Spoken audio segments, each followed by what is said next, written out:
অ্যাসাইলামদের জন্য application receive করছে, but তারা কোন ডিসিশনের ব্যাপারটা তারা একটু পেন্ডিং রেখেছে।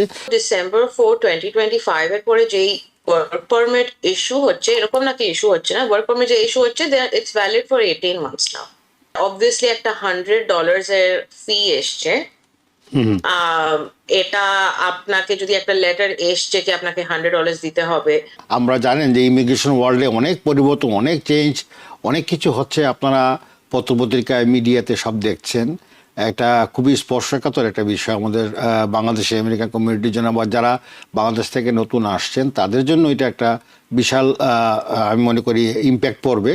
তো আমি দেরি করব না, আজকে আমরা যে বিষয়টি নিয়েছি আবারও বলছি, সেটা হচ্ছে যারা অ্যাসাইলাম সিকার্স আছেন, যারা নতুন আসছেন বা অ্যাসাইলাম সিক করতে চাচ্ছেন, তাদের জন্য যে গভর্নমেন্ট টার্ম অ্যাডমিশন যে নতুন কিছু পরিবর্তন, তারপরে আপনার নীতিমালা চেঞ্জ করেছে ওরা হয়তো বা, সেটাই আমরা অ্যাটর্নি রাঞ্জা আজকে চুজ করেছেন, এই বিষয়ে আলাপ করবেন বা আপনাদেরকে শেয়ার করবেন। তো আমি আর দেরি করব না, আমি চলে যাচ্ছি রাঞ্জা আপনার কাছে। রাঞ্জা, তো নতুন তথ্য কি আছে আমাদের এই যারা যারা আপনার অ্যাসাইলাম সিকার্স আছেন তাদের জন্য আমরা কি বার্তা দিতে পারি, বা এই মুহূর্তে আমরা জানি যে কি অবস্থা ইমিগ্রেশন ওয়ার্ল্ডে, যেভাবে ধরপাকড় হচ্ছে, আইস যেভাবে অপারেশন করছে, সব কিছু মিলিয়ে একটা মানে খুবই একটা ভাইব্রেন্ট একটা মানুষ খুব মানে চিন্তার মধ্যে আছে। আসলে মানুষের মুভমেন্ট হচ্ছে না, আনডকুমেন্টেড যারা আছে তাদেরকেও একটা কাজ কাম বা কাজে যেতে পারছে না, বা তারাও হাই রিস্কের ভিতরে আছে। তো এই মুহূর্তে আপনার কাছে কি তথ্য আছে, এবং যারা নতুনভাবে অ্যাপ্লাই করতে চায় বা আবেদন করতে চায় আমাদের আপনার অ্যাসাইলামের জন্য, তাদের জন্য কি পরিবর্তন আসছে বা কি পরিবর্তন আপনারা পরিলক্ষিত করেছেন এই অবধি, এবং আপনার কাছে তো নিজেই তথ্য আছে, তো আপনি দর্শকদের জন্য কিছু বলুন প্লিজ। হ্যাঁ, তো এখন হচ্ছে ইউএসসিআইএস অ্যানাউন্স করেছে, নট অ্যানাউন্স মানে ওরা অ্যাকচুয়ালি অ্যাসাইলাম এখনো ইউএসসিআইএস অ্যাকসেপ্ট করছে। আচ্ছা, ওরা এখনো রিসিট নোটিস দিচ্ছে আর ইন্টারভিউ এখনো নিচ্ছে, কিন্তু ওরা কিন্তু ডিসিশন এখনের জন্য পজ করে দিচ্ছে। আচ্ছা, তো প্রসেসটা এখনো চলছে, বাট আই থিঙ্ক ওরা ওদের ভেরিফিকেশন প্রসেস হয়তো চেঞ্জ করতে চাইছে, বাট ডিসিশন ওরা এখন দিচ্ছে না, কিন্তু দে আর স্টিল অ্যাকসেপ্টিং, ইন্টারভিউ এখনো নিচ্ছে। এবং এটা not application to court case. Court কেসে অ্যাকচুয়ালি তাড়াতাড়ি ডিসিশন মানে কোর্ট কেস তাড়াতাড়ি ওরা শেষ করতে চাইছে, একটা মানে ফাস্ট ট্র্যাক করতে চাইছে। জি জি।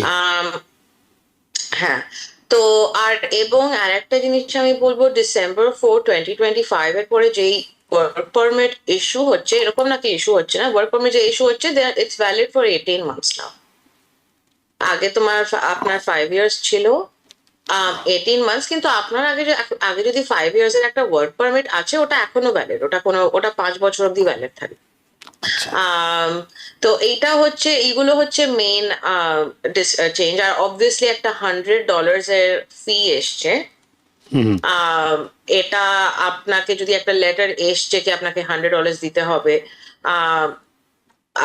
আমি হাইলি সাজেস্ট করবো you try to make sure কি আপনার যদি একটা পেন্ডিং আছে, অনেকদিন ধরে যদি পেন্ডিং কেস আছে, just try to make sure কি আপনার ওই ফিজের রিকোয়ারমেন্টটা নেই, কেননা অনেক $100 দিতে হচ্ছে ওদের।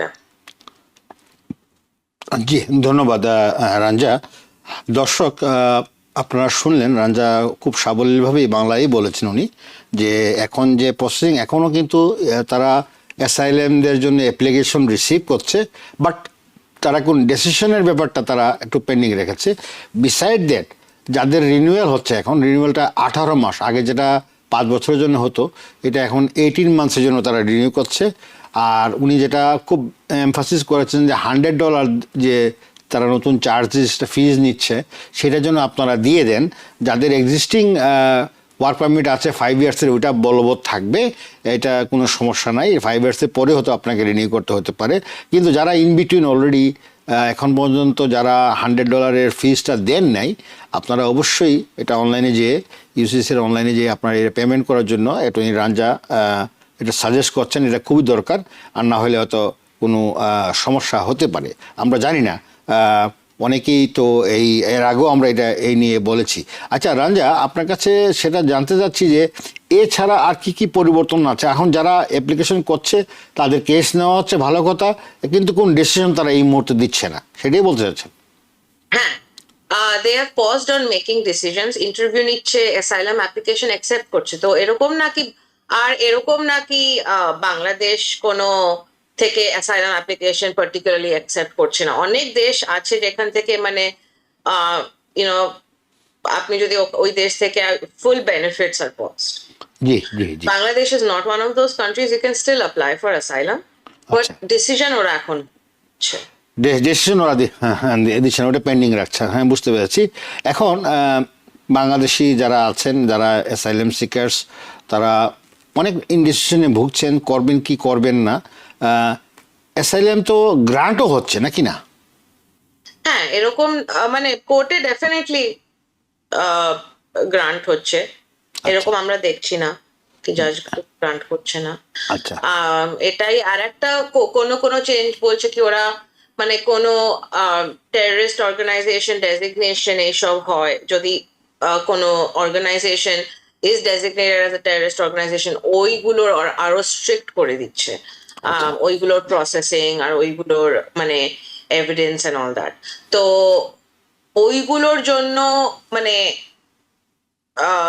ডিলে হতে পারে, but at the same time they are still granting